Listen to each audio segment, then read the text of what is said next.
Like Kansas City Chiefs fans everywhere, the patrons at Big Charlie's Saloon have had plenty to cheer about in 2003. But the folks who frequent Big Charlie's are a little different than most Chiefs fans. Many of them have never been to Arrowhead Stadium, or for that matter, Kansas City. That's because Big Charlie's sits at the corner of 11th Street and McKean in South Philadelphia, the birthplace of Rocky Balboa and the cheesesteak, about 10 blocks away from the home of the Eagles. In the city that bleeds green, the pulse of the bar that wears red is provided by Paul Stako, the owner of Big Charlie's, and Anthony Mazzone, Paul's lifelong friend and fellow Philadelphia native. Who's that? Woodsy, let's go. Stay on your feet. Bona fide Philly kids from day one. Still appreciated the Sixers, the Flyers. So how did a couple of Philly guys become believers in the Chiefs? Obviously, the story goes back a long time. Paulie's father was a fan of the Chiefs way back in the day. He liked the team, and every now and again he placed a bet on them. One time he's making a bet on the team. He turns around and tells Paul, he says, you know what? He says, I think if his team wins today, I think you might be able to get a new bike out of this whole equation. So, team wins. I was driving a bike. Yeah. 10 years go by, he still continued to follow the team. Then I come into the picture. After Big Charlie died in 1983, his son and Anthony slowly turned the bar into Arrowhead East. You have an entire 15-stool front room bar. They watch any game, they cheer for anybody. We have 2 TVs at least going on other than the Chiefs game at one time. So you watch it, and if you happen to like the Chiefs or love the Chiefs like we do, then you're entitled to come into the back room, and sit there with us and the other 15, 20, or 30 that might be in the back room watching the game at that time. The back room at Big Charlie's is a shrine to the Chiefs. But the guys who gather in it on Sundays are all Philly. The best thing about Philly fans is passion. We take the Philly breed to Kansas City. We have the same passion for the Chiefs.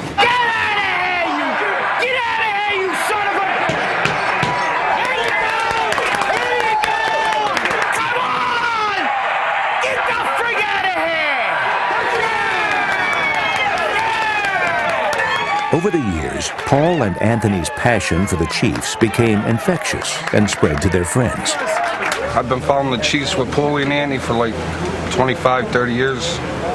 Best team in the world. I wouldn't have them on my arm if I didn't love them. It's an uncommon devotion inspired by a couple of common guys. We make people feel at home. It's not like it's just our thing. I mean, everybody's invited. I mean, we just started out with 3 guys, and went to 5, went to 10. And over the years, and just grew. And you come here one time and you get hooked. There's 40, 50 people that come together as a family. We have a common interest in the Chiefs. It's just our thing. It's just our thing.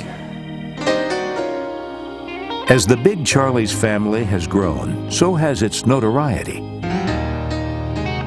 The bar has drawn visitors from the Chiefs organization throughout the past decade, from stars like Derek Thomas to the family of local boy Rich Gannon. We actually happened to be rooting for them to put Rich Gannon in because Bono was sticking up the field as he usually did when he played. We're rooting for Gannon. Lo and behold, one of Gannon's sister-in-laws came over to us and said, we didn't want to say anything earlier, but that's Rich Gannon's mother and father. And from that day on, they were coming every Sunday to watch the game. Gannon has long since moved on, but the guys at Big Charlie's continue to reach out to their heroes in Kansas City. All of a sudden, last season, we get cheesesteaks sent to our office. Of course, by the time they got to Kansas City from Philadelphia, they weren't, they didn't look very appetizing. One of our friends happened to be in Kansas City, and he introduced himself to him, and he acknowledged that we existed. So that was a real, feather in our cap. Little did Anthony know that at the very moment he uttered those words, Dick Vermeil and his coaching staff were on their way to Big Charlie's. So do you guys have any idea what you're in for tonight? No. What are you expecting? No, I have no idea. You know what Big Charlie's Al is? knows more about it than I do. The first time I came to Philadelphia, I thought I'd go over and have a Philly cheesesteak at Pat's, and then I asked where this place was. They said just a couple of blocks down, so I walked over there and went in there, and it was quite an education. I'm just hoping that you have a security patrol for Coach when he walks in there, because it'll be like the Pope going in the Vatican. They'll be all over it. Paul, Anthony, and the guys have gathered to watch the Chiefs' 2002 highlight film. They've been told they might be getting a phone call from Kansas City, but they have no idea they might also have guests. I remember thinking this is going to be fun. Plus, I love South Philly. I spent a lot of time down there in the years that I lived right there, and going into the little restaurants, and so I know the atmosphere. One time, I accepted an invitation in South Philly to this lady's house. She was blind. Unbelievable meal. Flames all up around the pots and everything, but she knew what she was doing. It's great food. It was great. Had a wonderful evening. And Monday, I get to work, and I get a call from the NFL office. Did you know that you have been affiliating with known gamblers, organized gambling in NFL games? I said, you kidding me?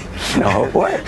So I said, well, it turns out that this lady's brother was deeply involved in gambling on NFL games. And he went to work and bragged about me having dinner with him on Friday night, and it got in 2 minutes to the NFL office and 3 minutes back to me. Nice lady. Dick Vermeil's a legend back there. I mean, I don't think that Dick knows how big he is. I mean, you drive down South Philadelphia, they got pictures in the windows of the Pope, Frank Sinatra, and Dick Vermeil. I mean, that's who's in the windows. On a warm spring night in South Philly, Dick Vermeil came home with his Rat Pack to pay a visit to the locals. We may never pass this way again, never get another chance to meet. If we never chance to meet again, life will be forever incomplete. Hello. Hello. This is Dick Vermeil. Hey, Coach Vermeil, how you doing? All right. Hey, I understand you guys are going to be looking at the highlight film. Yeah, you're not kidding, we are. I'm just calling you from my office. Well, So we I don't really have... appreciate this call. It sounds like you're here with us. I appreciate the times you sent us some Philadelphia cheesesteaks. Oh, yeah, that's no problem at all. I can't believe there are that many Kansas City fans in Philadelphia. Especially in South Philadelphia. Here, you could get rubbed out down here. Well, I mean, you're going to enjoy the highlight film, and you're going to enjoy this next season because we're going to be a better football team. Absolutely. There's no question about that. Hey, guys, We got another big surprise for you. Okay. Hey!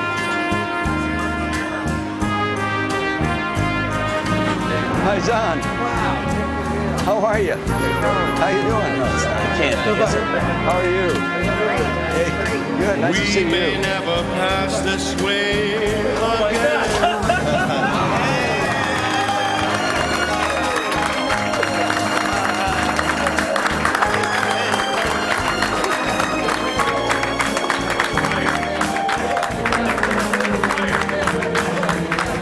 When I walked in there, it was beyond my expectation. How you doing, Coach? It was my pleasure, my pleasure. All of a sudden, Dick Vermeil was right behind me.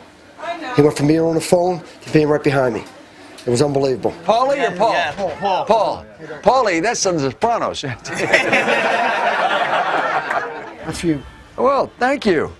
Big Charlie's, that's the first time I've received a Kansas City hat with Big Charlie's on it.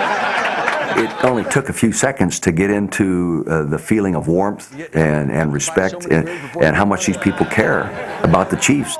Well, when do we get a beer? You hear about what it's like to coach in Philadelphia and how critical they can be of things that if they don't go well, and how enthusiastic they can be if things do go well. So, you know, we felt that we would hear some honest opinions of what we were and where we were going, and we certainly did. Let me ask you something about your pick, the draft with the running back. Did you have any specific reason for that? I mean, I have a theory that I'd like to share with you. I mean, come on over. Come on over. Here you go. Welcome back to Philadelphia. It was fun to share a beer with them and laugh and have them tell some stories about games. You guys got to get Andy Reid down here and show him his play. Oh, that's great. The only Eagles fan in the city that goes to a bar with all Chiefs fans. I'm nuts at him. nuts. You guys don't root against the Eagles. No. Only when they're playing Kansas City. Don't care about friendly rivalry. Friendly rivalry. Yo, Dick, we love you though. Philadelphia Eagles still love you. Thank you. Absolutely.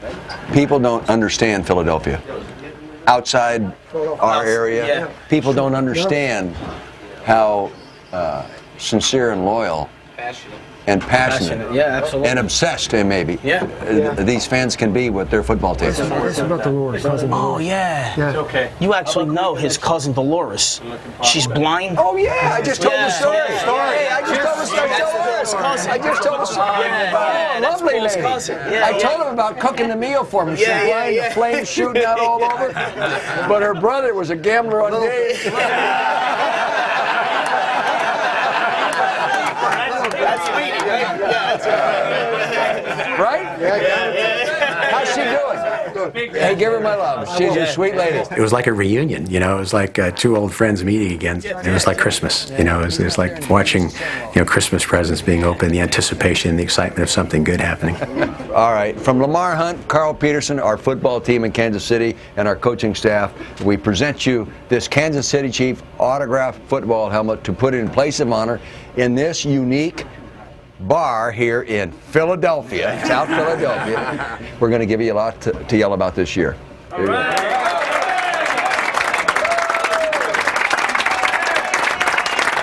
I should have said ciao. Right. Dick is about people. His legacy will be how he treats people in his life and how people in return treat him. He's a magnificently genuine person. And to go into a foreign environment like that, not really being sure of what he was going to face, he knew that there was going to be some fans there. But I think when he got there and saw what it was, when you go halfway across the continent and are with a group of people who are as passionate as you are about what you do and about what you represent, that's an exciting thing. And they're just great people, and it was fun. I'd like to make a toast. If everybody please listen up. It's so hard to explain how much of an honor, a privilege, a pleasure to have this coaching staff from the Kansas City Chiefs to be in this room. I don't even know what else to say about that. But I want to thank them for coming.